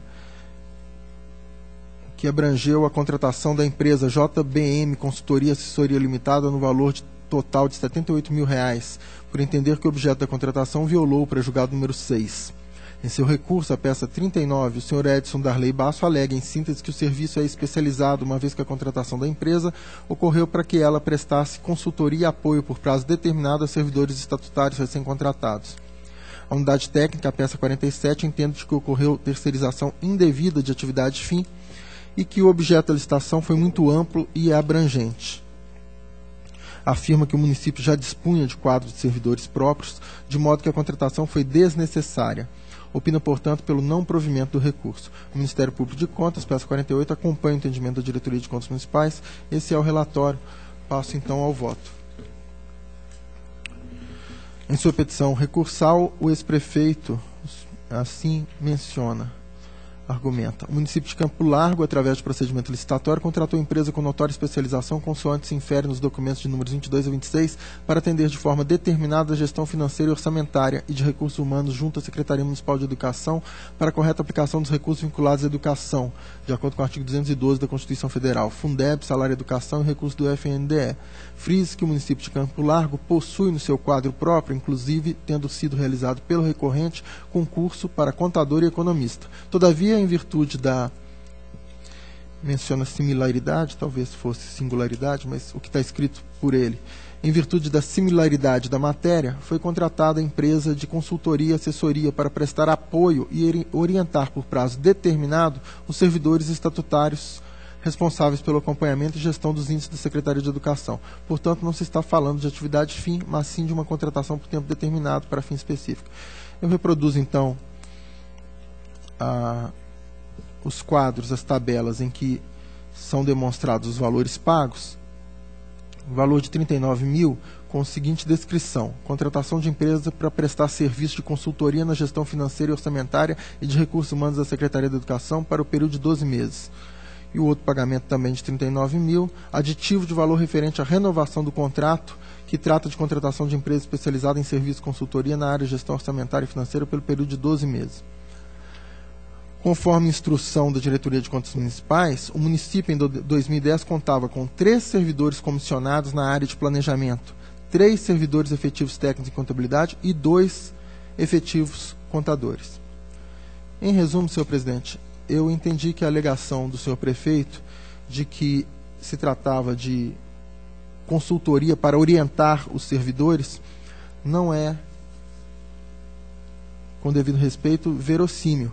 O objeto do contrato inicialmente está descrito como consultoria na área de gestão financeira orçamentária, e agora ele procurou demonstrar que não, era apenas uma orientação para aqueles servidores que já estavam. Me parece que não, mesmo porque ele contava com 3 servidores comissionados. Então poderia ter, desde logo, contratado servidores comissionados, ou nomeado em comissão, pessoas já com conhecimento nessa área. Então me parece uma duplicidade de objetos. Não me parece que tenha ficado demonstrado exatamente os serviços específicos que teriam sido prestados, e de forma que o meu voto é pelo desprovimento do recurso, mantendo a decisão impugnada. Está em discussão. Voto do recurso em revista. Por quê? Está aprovado. Obrigado, senhor presidente. O processo 453.657.14, eu já havia feito o relatório deste processo, mas o conselheiro Fábio Camargo não estava. Eu vou tentar resumir, lembrando apenas que ficou pendente, conselheiro Fábio Camargo, apenas uma questão que dizia respeito à possibilidade ou não do presidente da Câmara celebrar o contrato de compra e venda do imóvel, e não o prefeito, e levar a registro a escritura pública. Mas então faço o relato. Consulta formulada pelo ilustre presidente da Câmara Legislativa de Paranacite, senhora Lenir de Jesus Martins Ferreira, que apresenta as seguintes questões. Primeiro, pretendendo a Câmara Municipal adquirir terreno para a construção da futura sede, considerando sua ausência de personalidade jurídica, deve realizar processo licitatório para a futura aquisição ou obrigatoriamente o Executivo Municipal deve fazê-lo? 2. Qual a modalidade licitatória a ser selecionada? 3. A aquisição pode se dar mediante dispensa ou inexigibilidade de licitação, na forma prevista nos artigos 24 e 25 da Lei Federal 8.666/93? 4. Havendo prévia manifestação de discordância pelo Poder Executivo Municipal quanto à titularidade do imóvel, qual o meio coercitivo para impeli-lo a proceder o registro em cartório do bem em questão? 5. Em caso de recusa, a referida titularidade pode ser suprimida de algum modo? O parecer jurídico apresentado pela Câmara Municipal é no sentido de que compete ao Poder Legislativo proceder à prévia licitação para aquisição do bem imóvel. Finalizados os devidos procedimentos, ficará a cargo do Poder Executivo o registro imobiliário, já que a Câmara Municipal não detém personalidade jurídica. Vou tentar resumir, senhor presidente. A unidade técnica, a Diretoria de Contas Municipais, entende que estabelece uma série de requisitos para a aquisição, faz várias considerações e, em resumo, propõe o seguinte, que se responda nos seguintes termos. Não há vedação à aquisição de imóvel para instalação da sede do Legislativo Municipal, desde que a despesa esteja prevista no Plano Plurianual, na Lei de Diretrizes Orçamentárias e houver dotação orçamentária na Lei Orçamentária Anual do Poder Legislativo para tal mister. B. A aquisição do imóvel se dê por meio de lei específica autorizando sua aquisição e o bem seja precedido de avaliação prévia. C. Que a aquisição do bem imóvel seja formalizada por meio de escritura pública com observância dos requisitos da lei civil, preço, consentimento e forma, e do regime jurídico administrativo, processo administrativo, prévia avaliação, lei específica, demonstração do interesse público e devido procedimento licitatório ou sua dispensa. D. Não sendo a hipótese do 2410 da Lei 8.666, a modalidade licitatória depende do valor máximo estimado para o bem que se pretende adquirir. Esse aqui é um itemzinho que eu fiz uma pequena alteração, porque conforme a lei, a aquisição de imóvel deve ser sempre por concorrência. E. Que a despesa com aquisição de imóvel componha o limite das despesas totais do Poder Legislativo Municipal nos termos previstos no 29A da Constituição. F. Que a escritura pública de compra e venda e a respectiva transcrição do bem imóvel perante o registro de imóveis seja realizada em nome do município, mas vinculado no próprio instrumento jurídico, instrumento pública, sua destinação à Câmara Municipal, protegendo o Legislativo de interferências futuras que afetem a independência dos poderes e garantam infraestrutura básica ao adequado funcionamento da emissão constitucional e institucional do Legislativo. G. Cumpridas as formalidades legais, o prefeito não pode se recusar a firmar a escritura pública sob pena de sanções graves previstas na Lei 47.1765, 734785, Lei 842922 e Decreto 201/67, que tratam de improbidade, crime de responsabilidade, etc. O Ministério Público retoma o acordo 1428 do Tribunal, já mencionado, responder em tese à presente consulta no sentido de que cabe ao município a titularidade de bem imóvel a ser utilizado pelo Poder Legislativo, bem como eventual assunção de compromissos creditícios, tendo em vista que ser o ente municipal dotado de personalidade e capacidade jurídica para tanto. Qualidades não atribuídas ao Poder Legislativo, que possui apenas capacidade processual, e continua. Além disso, destaca no processo de consulta elaborado pela Câmara Municipal de Curitiba, que o Ministério Público destacou a solução arbitrada no ofício inicial de que o Poder Executivo administraria todos os aspectos da construção da obra, parece a este Ministério Público de contas lógica, coerente e consentânea com a legislação, além de obediente aos princípios regentes da administração pública, entre os quais da eficiência e da economicidade. Em resumo, propõe o Ministério Público, pelo conhecimento, sugere o seguinte, que seja respondido que A, considerando a falta de personalidade jurídica da Câmara, compete ao Executivo a realização de licitação e o registro do imóvel. B, há a possibilidade de dispensa de licitação, desde que preenchidos os requisitos previstos no 2410 da Lei 8.666/93. E C, caso o Executivo se recuse a assumir a titularidade, aquelas sanções já mencionadas pela Diretoria de Contas Municipais. É esse o relatório. Inicialmente, senhor presidente, eu faço considerações sobre, evidentemente, que quem possui personalidade jurídica não é nem o Poder Legislativo nem o Executivo. Quem tem personalidade jurídica é o município, pessoa jurídica de direito público interno. Entretanto, o município é representado por suas autoridades e tanto o Poder Executivo quanto o Legislativo e no âmbito estadual, federal ou judiciário, em nome do ente, celebram contratos. Portanto, quando se diz que o presidente do Tribunal de Contas o Tribunal de Contas, representado por seu presidente, celebra um contrato para aquisição de qualquer material. Na verdade, quem é o titular é, evidentemente, o Estado do Paraná, representado por um órgão que, por sua vez, é representado pelo seu presidente. Então, o fato do Poder Executivo e do Legislativo não terem personalidade jurídica, obviamente, não obstam que eles celebrem contratos em nome do ente. Então, senhor presidente, estou basicamente, para resumir, porque já havia mencionado esse voto, e creio que o conselheiro Fábio e todos nós já temos a matéria definida, a resposta, basicamente, que eu estou propondo é a sugerida pela Diretoria de Contas Municipais, com algumas adaptações.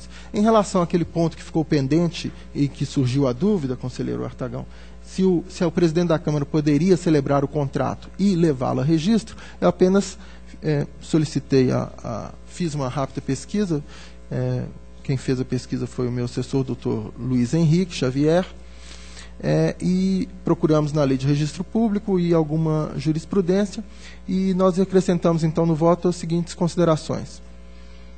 A independência conferida à Câmara Municipal materializa-se principalmente pela autonomia para dispor sobre sua organização, funcionamento de seus serviços, etc.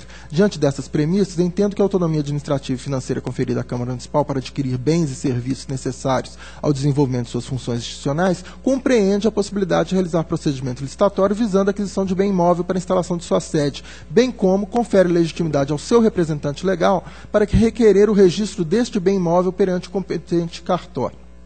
Nesse sentido, o magistério de Maria Helena Diniz. A averbação poderá ser provocada por qualquer pessoa, incumbida das despesas respectivas, etc., que tenha algum interesse jurídico no lançamento das mutações subjetivas. Terão legitimidade para exigi-la não só os titulares do direito real, e continua. Então, e me parece que essa solução é, do ponto de vista político institucional e político partidário, e observando a realidade nos nossos municípios, em que às vezes há uma certa rixa político-partidária entre o presidente da Câmara e o chefe do Executivo, essa proposta que estou apresentando também soluciona esse tipo de coisa, porque assegura a autonomia para aquele poder. Mesmo porque, com todos esses requisitos que estão aqui elencados, o Executivo não deixa de participar do processo, porque a despesa tem que estar prevista no plano plurianual, na lei de diretrizes orçamentárias, na lei orçamentária, de forma que isso será um ato adotado, um ato complexo envolvendo os dois poderes. Era esse o único ponto que pendia de decisão do plenário, os outros já tinham sido dirimidos. Então eu passo apenas a leitura, faço diversas considerações doutrinárias sobre dispensa, inexigibilidade de licitação, mas o texto que eu proponho que seja a resposta da consulta é o seguinte: 1. Não há vedação à aquisição de imóvel pela Câmara Municipal por meio de processo licitatório para instalação da sede legislativa, desde que observe os seguintes requisitos. A. Previsão da despesa no plano plurianual e na lei de diretrizes orçamentárias. B. Previsão da dotação orçamentária. C. Edição de lei específica. D. Formalização da aquisição por meio de escritura pública com observância dos requisitos da lei civil, conforme já lido na proposta da DCM. E. Que a despesa com aquisição de imóvel compõe o limite da despesa. 2. Se houver viabilidade de competição, ou seja, vários imóveis que atendam a necessidade, a modalidade de licitação a ser adotada é a concorrência, conforme a previsão do parágrafo 3º do artigo 23 da Lei 8666. Na hipótese de dispensa de licitação, fundado no 2410 da Lei tal, da Lei 86, devem ser demonstrados os seguintes pressupostos: imóvel deve ser destinado ao exercício de finalidades, princípios, etc., conforme o DCM. 3. O presidente da Câmara Municipal possui legitimidade para celebrar, em nome do município, o contrato de compra e de venda e para requerer a averbação do imóvel adquirido perante o cartório de registro. Porém, evidentemente, o imóvel deve ser registrado em nome do município, que é quem detém a personalidade jurídica de direito público interno. Recomenda-se a anotação no próprio instrumento, escritura pública, a sua destinação à Câmara Municipal, protegendo o Legislativo de interferências futuras que afetem a independência dos poderes e garanta infraestrutura básica, adequado fundamento, missão constitucional, etc. 4. Cumpridas as formalidades legais. E basicamente, quer dizer, o 4 fica prejudicado porque entendo que o presidente pode levar isso a registro. Então, senhor presidente, com esses 3 itens é a proposta que submeto. Está em discussão. Senhor presidente. Conselheiro Artagão de Matos. Leão. Senhor presidente, eu entendo que levar a registro uma escritura, qualquer um realmente pode. Mas celebrar o contrato, o presidente da Câmara em nome do município, eu tenho sérias dúvidas, porque acho que isso é competência do chefe do Poder Executivo. Eu entendo dessa forma e, portanto, vou acompanhar as manifestações do Ministério Público, que são nesse sentido, não são, senhor professor? Eu tenho bastante dúvida de que um presidente de Câmara pode assinar em nome do município, firmar um compromisso de compra e venda em nome do município. Ele até pode depois fazer uma licitação para construir uma Câmara Municipal, tal, tudo bem, dentro do seu orçamento, do orçamento da Câmara. Mas assinar uma escritura pública em nome do município, eu tenho dúvidas, portanto eu vou acompanhar o Ministério Público. Posso apenas complementar? Senhor ilustre conselheiro Artagão, foi exatamente essa dúvida que eu procurei dirimir com as pesquisas, não é? E não localizei nenhum óbice. E o argumento que eu estou utilizando é esse: olha, o presidente da Câmara já celebra vários contratos. Quando ele adquire um serviço, quando ele adquire um bem imóvel, por exemplo, é um contrato de compra e venda, mas não é um contrato de compra e venda de imóvel. Claro que é um bem, em regra, mais valioso. Pois não. Mas daí é em nome da Câmara. Ele compra um bem imóvel em nome da Câmara, não em nome do município. Em nome da Câmara. Diferente. Sim, então, eu entendo que juridicamente ele está fazendo isso em nome do município, porque a Câmara não tem personalidade jurídica. Né? Quem tem personalidade jurídica é o município. Então, quando ele compra um móvel, um carro, por exemplo, quem é o titular do carro? É o município. Agora, ele está destinado à Câmara. Entendo que essa, quer dizer, respeitando, claro, entendo que juridicamente é isso. O titular do direito, seja um direito real, seja um direito obrigacional, seja um direito real sobre um bem móvel ou imóvel, o titular é a pessoa jurídica. Agora, aquele bem está afetado àquela destinação pública. Quem é o titular dos carros do Tribunal de Contas? É quem tem personalidade jurídica, é o Estado do Paraná. Por uma informalidade, se diz, olha, o dono é o Tribunal de Contas. Não, juridicamente, a meu juízo, o dono é o Estado, que é quem tem personalidade jurídica e, portanto, é titular de direitos e obrigações. Agora, aquele bem está afetado a uma destinação pública. Qual? Servir ao Tribunal de Contas. Então, eu entendo que, basicamente, é isso. Quer dizer, a Câmara celebra contratos. Quando se diz que um órgão celebra contratos, como até Celso Antônio usa esse exemplo, é apenas por uma informalidade que se está dizendo que é o órgão que é o titular do direito.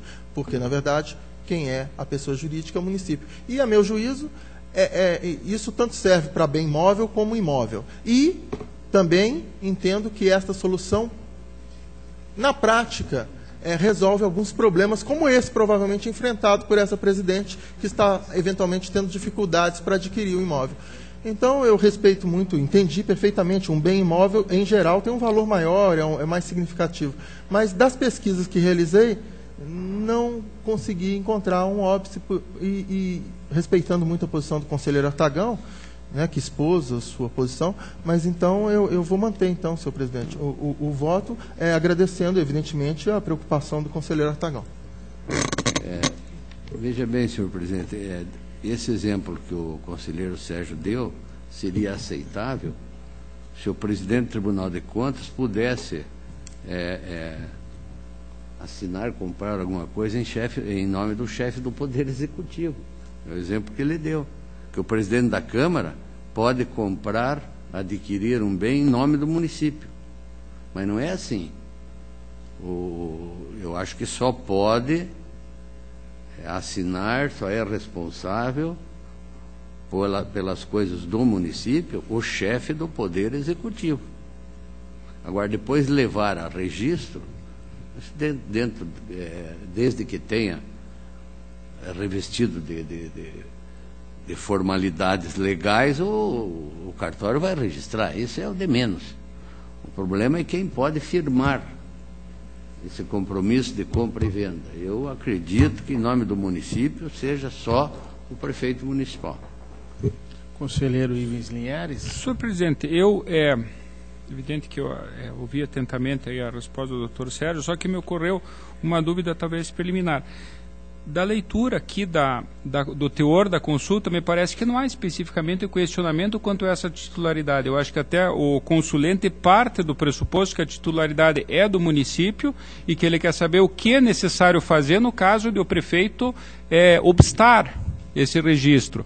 Então, eu apenas perguntaria ao ilustre relator se foi questionada essa titularidade, porque talvez nós estejamos até respondendo além daquilo que foi perguntado, porque pelo que eu vejo da pergunta 3, da qual talvez se originasse essa resposta, ele quer saber o que fazer no caso de resistência do prefeito em atender a esse pedido, mas ele não chega a questionar a autoridade do prefeito, a legitimidade do prefeito para fazer. Então, essa questão que eu proporia ao ilustre relator. Senhor presidente, o item 4, efetivamente, havendo prévia manifestação de discordância pelo Poder Executivo Municipal quanto à titularidade do imóvel, qual o meio coercitivo para impeli-lo a proceder o registro em cartório do bem em questão? Veja, efetivamente eu não fiquei preso à literalidade do questionamento, mesmo porque quando se diz a titularidade do imóvel, não, o Poder Executivo não pode ter dúvida quanto à titularidade, não há esse conflito. Então, estou só querendo dizer o seguinte, que eu abstraí um pouco os termos utilizados aqui, porque a titularidade, é claro, é sempre do município, não é o Poder Executivo que é o titular, nem o Legislativo, é o município. O que eu depreendi foi proceder o registro em cartório. Se fôssemos nos ater a pergunta especificamente proceder ao registro em cartório, a resposta é: se ele se opuser, presidente da Câmara, Vossa Excelência mesmo pode fazer o registro. Isso está muito claro, como o próprio conselheiro Artagão destacou. Uma coisa é celebrar a compra e venda por meio de escritura pública, outra coisa é levar essa escritura pública a registro. E nesse sentido o próprio conselheiro Artagão reconhece: olha, isso qualquer um pode fazer, o presidente da Câmara poderia fazê-lo, levar a registro essa escritura. Então, conselheiro Ivens, eu realmente não me ative à literalidade dessa pergunta, porque se fosse me ater à literalidade, eu não falaria nem sobre a aquisição em si, não falaria sobre a questão... por exemplo, ele não pergunta exatamente se é ele que faz a licitação, mas nós estamos respondendo, é o legislativo que faz a licitação. Então, de fato, eu, de alguma maneira, considerei de certa forma prejudicada essa incompatibilidade do Executivo e quais as sanções que poderiam ser feitas, e a resposta nesse sentido foram aquelas previstas: lei de improvidade, responsabilidade, crime de responsabilidade, né? E dizendo que essa pergunta fica, de certa forma, prejudicada porque a própria presidente da Câmara poderia celebrar o contrato. Né? Se fôssemos nos ater a essa literalidade, teríamos que fazer algumas adaptações, e aí a resposta seria aquela: olha, se o Executivo se negar, ele se submeterá a essas sanções. Mas entendi que a melhor resposta seria essa. Senhor presidente, só uma última manifestação. Pois não. A última manifestação. Um caso concreto de uma arrematação de um bem ocorreu aqui em Curitiba. Houve a arrematação do bem, o juiz encaminhou para o cartório para registro, e o titular do cartório, que é o responsável pelo registro, ele só registra se tiver estritamente dentro das formalidades legais, senão ele não registra. Ele devolveu o processo ao juiz, alegando ilegalidade, e o juiz retificou. Então, quem registra, quem comanda o registro é o titular do cartório de registro de imóveis. Se o processo não estiver dentro das formalidades legais, ele não registra. Procurador Eliseu, pede a palavra.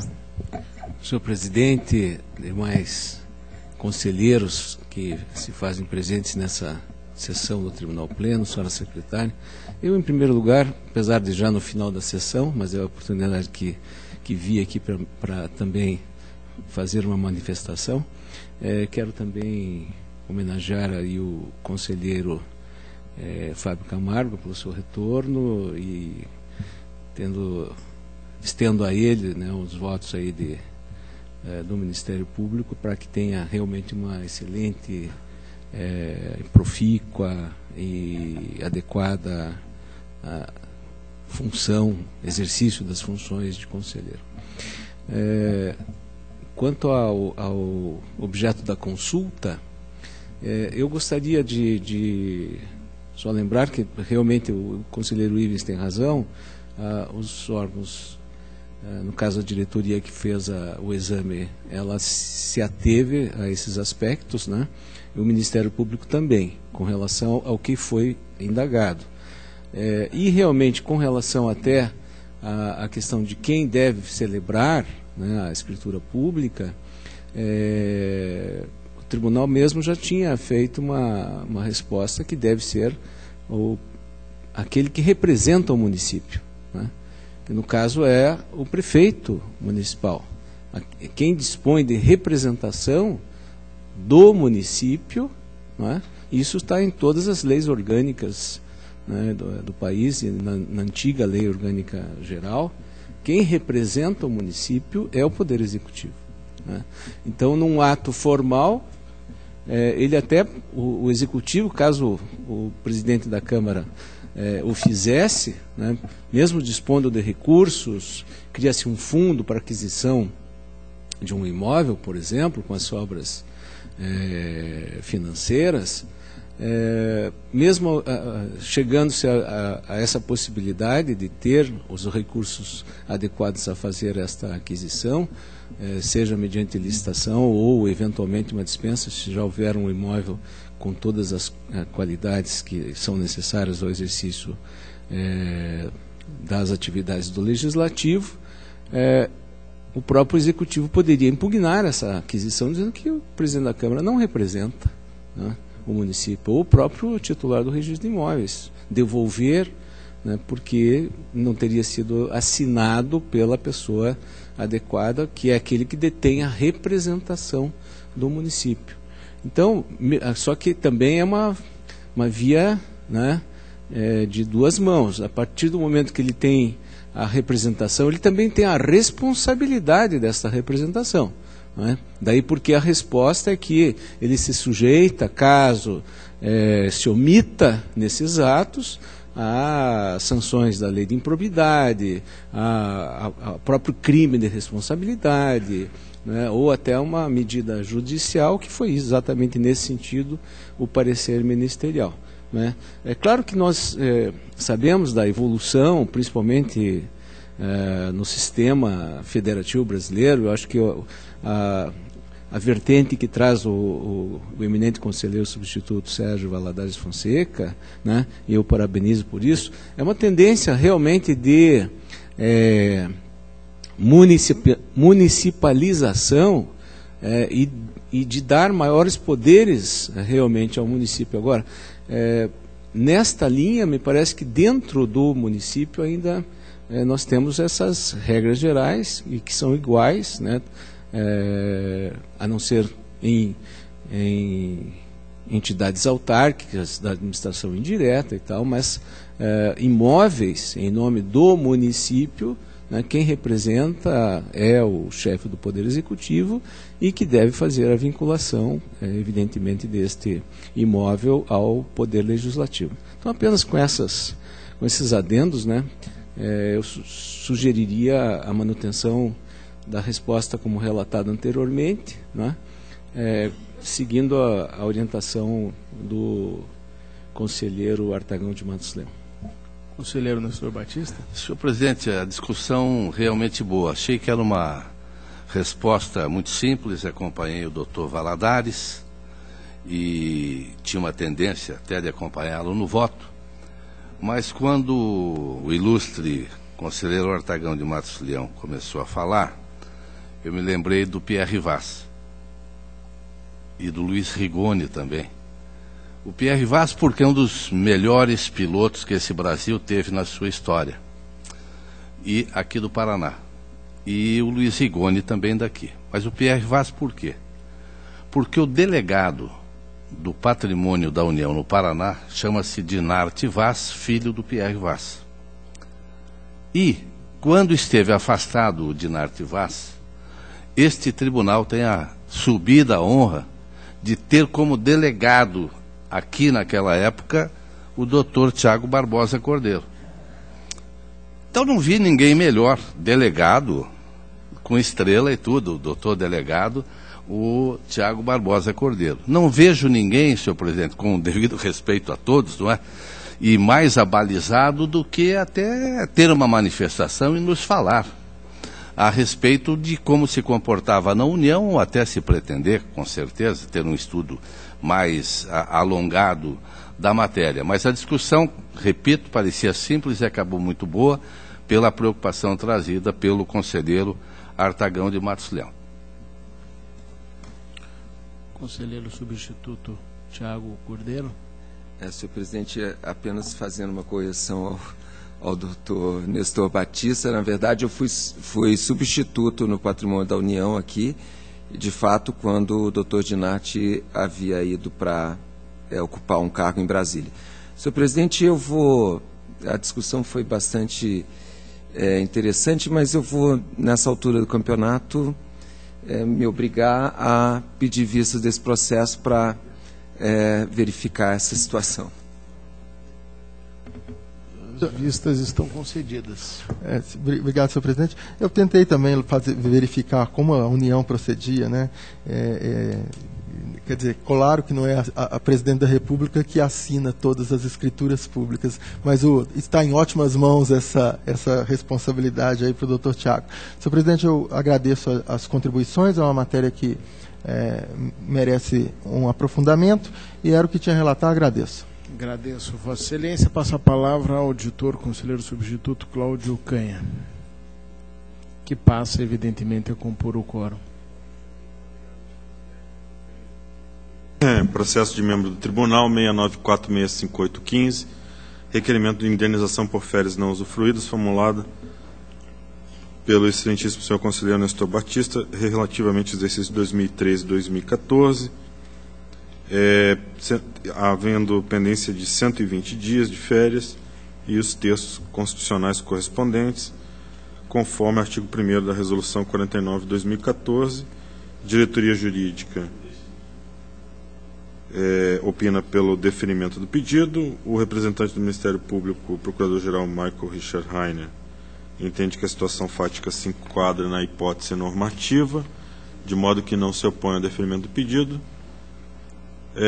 Eu apenas ressalto no voto escrito de que a Resolução 49 foi publicada em 22 de outubro de 2014, o que faz que o pedido se amolde perfeitamente no artigo 1º, parágrafo 1º da referida resolução. Por isso, acompanho as manifestações uniformes pelo deferimento do pedido. Está em discussão, está aprovado. Minha pauta está atendida, obrigado. Agradeço, Vossa Excelência. Não havendo mais processo a terminar, e antes de que encerre a sessão, também dou definitivas boas-vindas ao conselheiro Fábio Camargo e aproveito para convocar a próxima sessão para a semana que vem, no dia 8 de outubro, no horário regimental. Levanta-se a sessão.